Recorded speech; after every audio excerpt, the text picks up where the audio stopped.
Hey, I'm Karen, and I'm the art director and designer of the teen zines at StoryMakers. Your love is exceptional. It fills me up.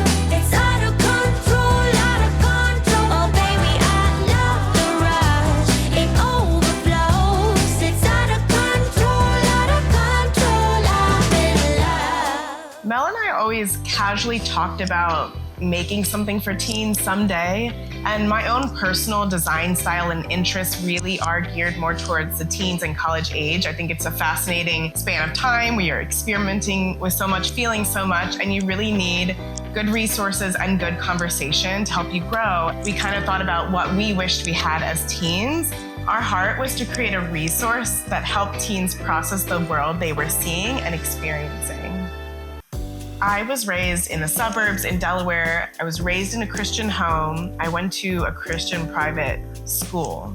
When it came to the teen years, I remember being very curious. My mom says that I always asked her so many questions she got exhausted. And being an artist type, I wanted to push boundaries. I wanted to try things.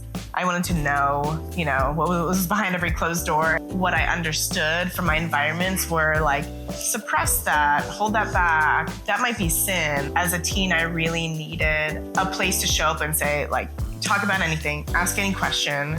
Nothing is off limits here. And I think that there's such an opportunity to connect the dots and pull that hard thing you're dealing with right into your faith. I hope this zine will help future teens be able to feel seen. God gave us hearts to be bold and to be courageous and to know that He shows up in every situation. So we first launched Zine 1, The Faith Issue, and this zine walks us through what we believe as Christians. It uses the Apostles' Creed as a structure for the chapters.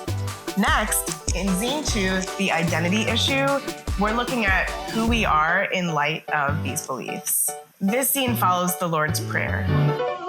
Our kids' zines are full of imaginative, whimsical illustrations, but with our teen zines, we went in a different direction. We really embraced bold graphic design and digital collage. Teens have high standards for design. They are so visually driven and they make strong associations based on what they see.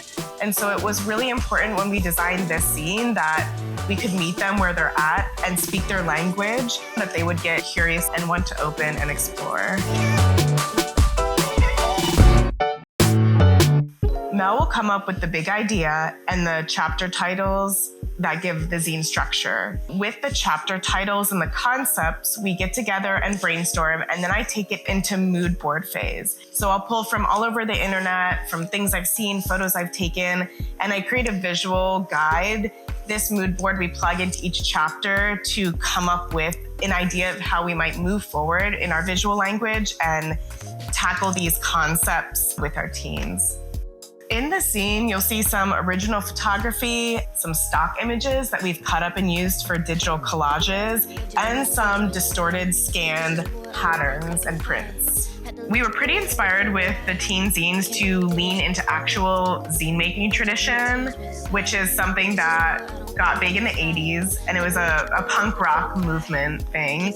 And so people would take images and poems and words, scan them in, repurpose them, and create little DIY zines to spread ideas and art around. So we loved that, and we wanted to lean into that tradition in the way that we created our teen journal. With the kids zines, we're prompting a lot of play and imagination, but with the teen zines, we really want to get into real talk. In our identity issue, we're jumping right in. We're starting with death. Why are we so wrapped up in identifying ourselves? Well, it has a lot to do with dying. You see, one of the scariest thoughts humans have is the idea that we would cease to exist. We don't want to shy away from hard topics and heavy things. We think this is the place where teens can get into it in a safe space with mentorship and peers that really love them and want the best for them. We're thinking about identity in the context of what you wear, and what you wear being a statement of who you are and what you're thinking, what you think is cool. And so we have a few little prompts where they can draw out and design their own streetwear.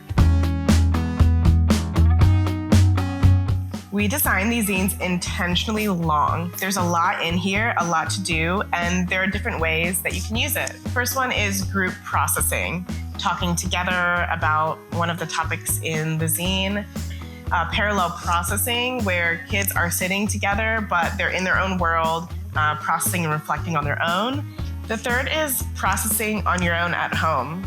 Teens spend a lot of time alone in the room, thinking, listening to music, processing. And so we want it to overflow into a teen's life and in their world. You can treat it as a bit of a diary or a journal, something that would live on your shelf for years, and a space to have your own reflections. Yeah, tell us briefly how you got to know Mel and how you got involved with StoryMakers. Mel and I met in 2018 through a mutual friend, and she was starting a project at her church and was looking for a designer. I felt like I could tap into her vision and I could see what she was trying to make, a kind of playful, art-forward brand for kids and teens that really helps them process life, and especially social emotional processing. And I was all about that. And I felt like I hadn't really seen that in Christian spaces, at least not done in a way that was very exciting. So when it finally came time to start creating teen content, I was thrilled. Yeah, I think teens know that there's something expected of them, especially in the church setting. So they'll often say what they know the adults want to hear. But the teen zine is actually about touching on some topics that might surprise you, that, you know, are really what you're thinking and feeling. And it's about creating a space where teens know they can actually show up and be themselves. And, you know, we all need a little bit of help to open hard conversations. So these zines are aimed at creating that kind of dialogue and that kind of processing. I really wish I had this as a teen. This would have helped me a lot. Your love is exceptional. It fills me up. Thanks so much for joining me behind the zines, and I'll catch you next time, Story Makers. Ain't